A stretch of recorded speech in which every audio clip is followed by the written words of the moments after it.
Hey, up, it's Steve from that old Yorkshire geek. A bit more Star Trek news today, as you can tell from that. This one is about the Klingons, and it says Strange New Worlds producers explain why the classic Klingons are back. This is from Nerdist.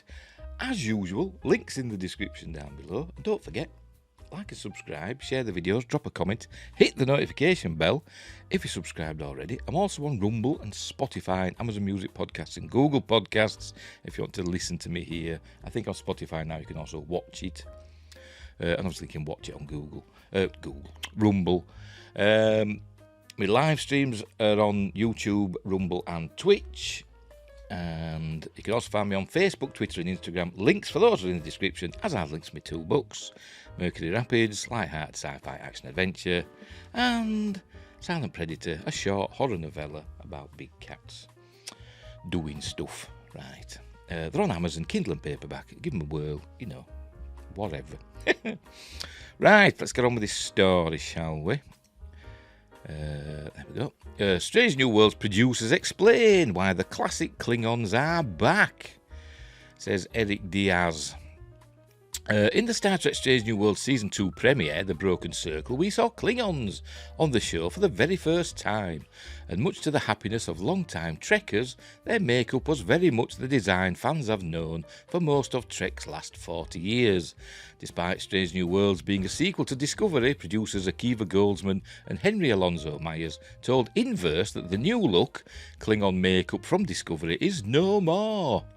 Alonso Myers said, I think we were probably a little more influenced specifically by the look of the movies.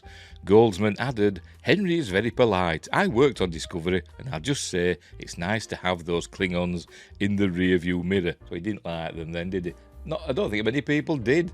I don't know anybody who thought they were a cool look.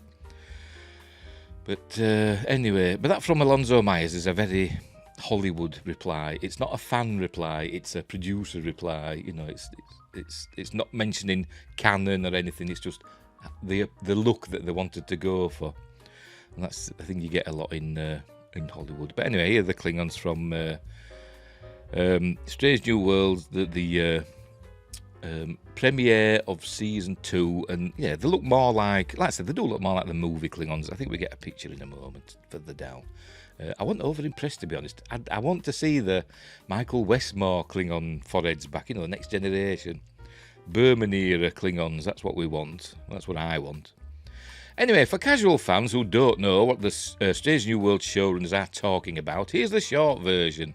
In Discovery's first season in 2017, the Klingons were given a pretty radical redesign. Their look and their ships all seem to be a totally different alien species. In fairness to Discovery, can't believe I'm saying this, they designed the Klingons to look more like the original designs that were done for the motion picture. They're supposed to be completely different than we'd seen in the original series, and that's Gene Roddenberry, so and they're supposed to have almost like tentacle fingers and stuff like that, but they give them like claws instead.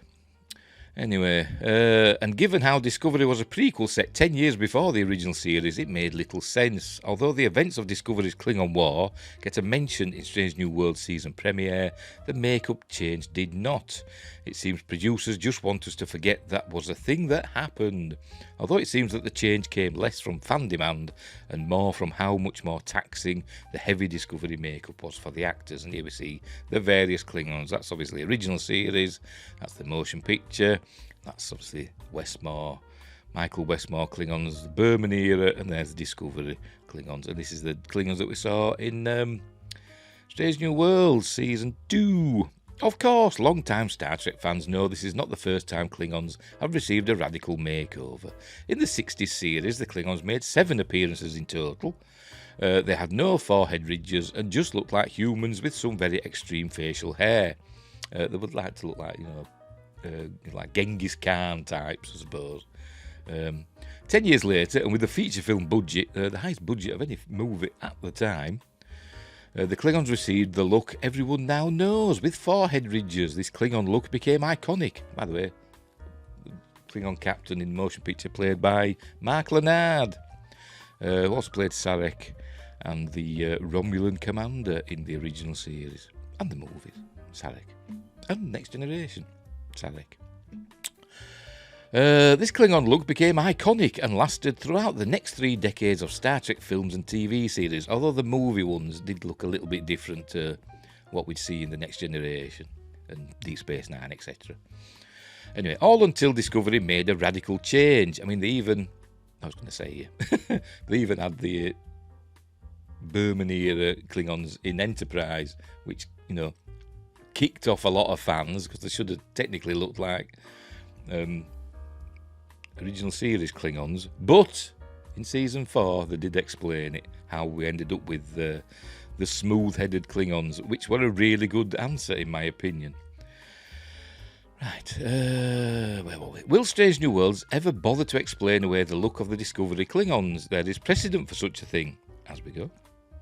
On Star Trek Enterprise in 2005, they finally explained after 40 years why the original Klingons looked the way they did. Long story short, it was due to a human-created genetic virus using DNA from human augments like Khan, a virus with effects that took a generation to shake off. Maybe one day Star Trek will similarly explain away the look of the Discovery Klingons. This is one franchise that knows how to retcon pretty much anything. Yes, it does, as we've just seen in Star Trek Strange New Worlds, Season 2, Episode 3. Tomorrow and tomorrow and tomorrow, they just changed the timeline. Just like that, and I'm not bothered about it. I'm fine with it. As long as the story's still good, and as long as I'm still enjoying it, I'm fine with it. They can go too far sometimes. Them things, for instance, which I hate those designs, and the fact that they've got 2 of everything. That's not the case. They have redundancies. I'm on about internal organs and willies, basically, because they showed in the end of Discovery Season 1, Klingons have 2 Jimmy Riddlers. Unbelievable. But no, they don't. That's a lie. That must have had a piercing or something.